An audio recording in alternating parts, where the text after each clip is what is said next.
3 points of this sermon.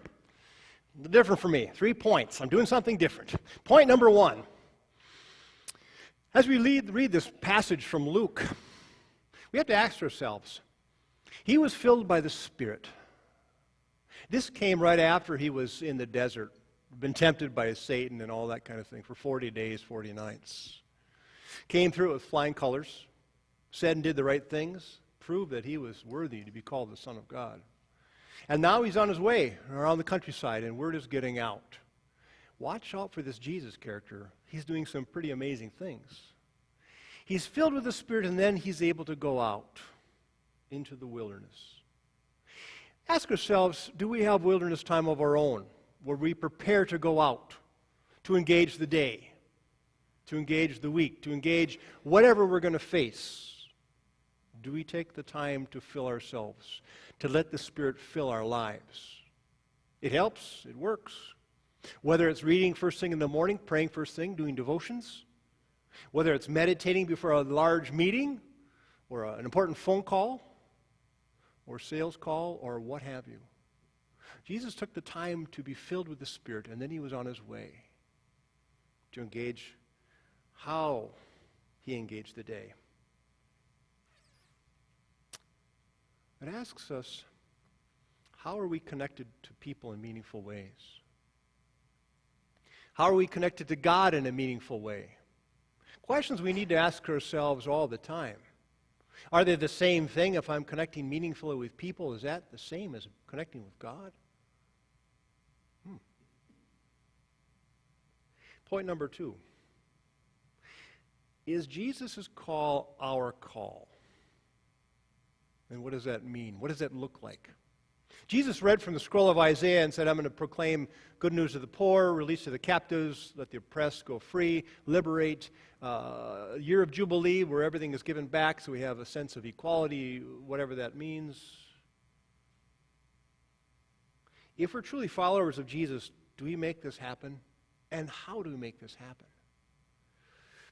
Is this what the church should be? Is that our definition of church, as people who come together to try to mimic what Jesus did in his lifetime? To live out the scroll of Isaiah, the book of Isaiah, the best that Jesus did? Can we do the same thing? Should we try? Will we ever attain it? I have lots of questions. And I want to thank Bob for reading those long lessons. It was a lot of work and a lot of words that were kind of... And how do we proclaim Christ? How do we live this out? Jesus proclaimed things, and he certainly did with his teaching of the Beatitudes, of the healing, the feeding of the 5,000, the teachings he did. How do we proclaim the call? How do we proclaim the Christ in our lives? How do we free the captives? How do we fight for justice? What kind of oppression is around that we can support? Not the oppression, but relieving oppression. I just happen to think about wars in the world and how many countries are currently engaged in some kind of war. It spit out about 66 countries currently in war of some kind or another. That's a lot. That's a lot of unrest. That's a lot of oppression, civil wars, international treaties, international whatever it is. It's a lot of things going on. And what part do we play in all this? What is Jesus asking us to do in all this? Care for the sick, the poor, the refugees. What is Jesus asking us to do? What is the Spirit telling us in our hearts to do? To follow the call of Jesus in this Isaiah text. Are we writing letters? Are we going with all peoples and making marches for justice for the people in the downtown Milwaukee area or wherever that might be? I think we're all looking for concrete ways to do things, to make a difference. And with our imaginations and our skill sets and our smarts, we should be able to figure something out. And I think people do. But I think there's another component that is always buried in the back of our minds, at least it is in mine too, is a little bit of fear of how to start, how to sacrifice to do what I'm called to do as a Christian, as a child of God. We need something to hang on to, possibly something small to begin with, so that we get our feet wet, so we can push our boundaries out just a bit, a little at a time, so that we can begin to understand with greater clarity other peoples, maybe their customs, maybe their religions, maybe their beliefs in other things, their ways of doing things. Point number 3. It's going to get good, but it won't be easy. Right? Jesus talks about a new start. These scriptures have been fulfilled in your hearing. And I believe they're being fulfilled, continually being fulfilling as we go through our lives. Do we start something new with a sense of fear, sense of anxiety, maybe with hope, with a sense of purpose? Sometimes we get that inkling in the back of our minds that we need to do this particular thing, and I don't know why, but we just need to do it. I just need to go to Honduras this fall. I don't know why, but I just feel called to go. What is that about? Well, maybe it's just a sense of following it and figuring it out later. Maybe it's that old line of having your faith and then having seeking understanding after that.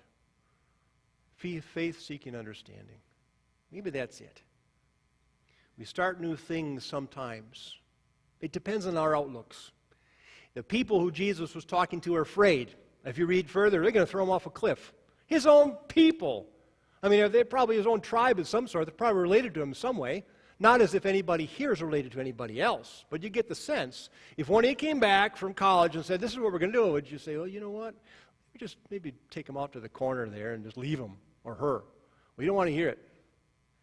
I get a sense that Jesus was pushing buttons pretty hard. And some of these people's reactions were to be engaged with fear because they've always done it that way. Well, Jesus encountered that. And I think because he was filled with the Spirit, he was able to endure that as well. I think for us, too, the more we are filled with the Spirit and let the Spirit within, we can endure more. We can cope with more than we normally could. There's a story about liberation. Jesus talks about freeing the captives. In the 1980s, priest and theologian Ernesto Cardenal studied Luke 4 with a group of Nicaraguan peasants. He writes that one woman responded this way: what we read in the book of the prophet is prophecy of liberation. And it's a teaching that a lot of Christians haven't learned yet.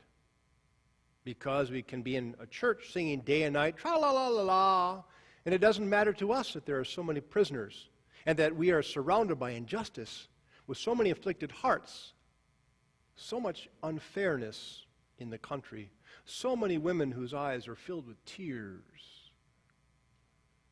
We don't see a lot of that, but it's good to be a part of that and to understand that that is going on, so that our hearts might be softened, at the same time given a sense of holy justice as well, holy anger, that we are able to do things that we can to help those who are in need, in pain, poor and starving. Jesus was a radical, looked at as a radical, and yet he followed the original teachings of God to Moses and people in the Exodus. It was nothing new, it was just something forgotten. Bringing them back to what it should be like. That God is the focus. People in need are the focus. Your neighbors, your friends and family are the focus. And that you soften your hearts enough to help. To liberate not only them, but your own souls in the process. This is the God that we have. Challenge, yet comfort. Comfort, yet challenging. This is our God. A God of liberation and a God of hope. Amen.